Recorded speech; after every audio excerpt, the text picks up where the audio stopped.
a film called The Lady of Heaven, right? So I've not seen it personally. It was released in UK cinemas this week, and it sparked huge outrage and protest in Bolton, Blackburn, Bradford, Sheffield and Birmingham.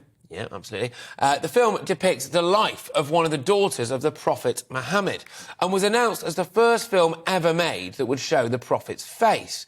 Well, this has proven quite controversial, as depictions of the Prophet Muhammad, of course, are strictly prohibited in some Islamic sects, we all know that. Protesting Muslims say that the film is therefore blasphemous and intended to stoke up religious tensions.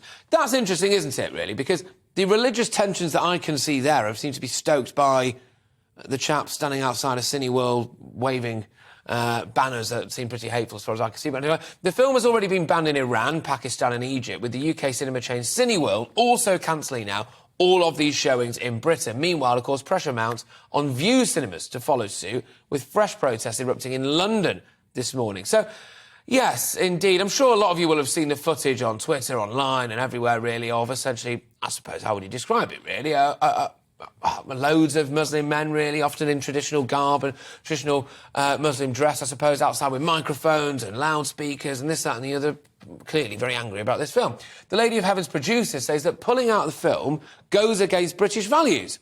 So, is he right? Well, this is interesting. I want to know what your views are on this, ladies and gentlemen. Obviously, GBNews at gbnews.uk. Now, for me personally, OK, right, I'm not a Muslim, and therefore I presumably don't really necessarily understand how offensive it is to show a picture of the Prophet Muhammad. It's not something that's really on my radar. But what I am dead against is mob rule, OK? We cannot live in a society, in a country, where we have several different societies going on at the same time.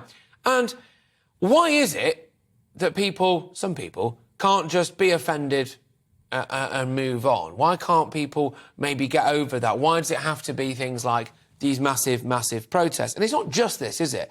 It's that teacher from Batley Grammar School who, as I understand it anyway, as far as I'm aware, is still in police protection. Certainly his family are. He's not allowed to go back to the school or anything like that. That's mob rule, isn't it? There were death threats there, for goodness sake. We don't see it here, we see it abroad as well. There seems to be this huge vitriol, huge outrage whenever there's anything said against a particular sect of our community. And I'm not really sure that that's the right thing. That's not really our way of doing things, is it? But let us know what you think anyway. Keep these views coming in. There's a lot of you getting in touch on all of this as well.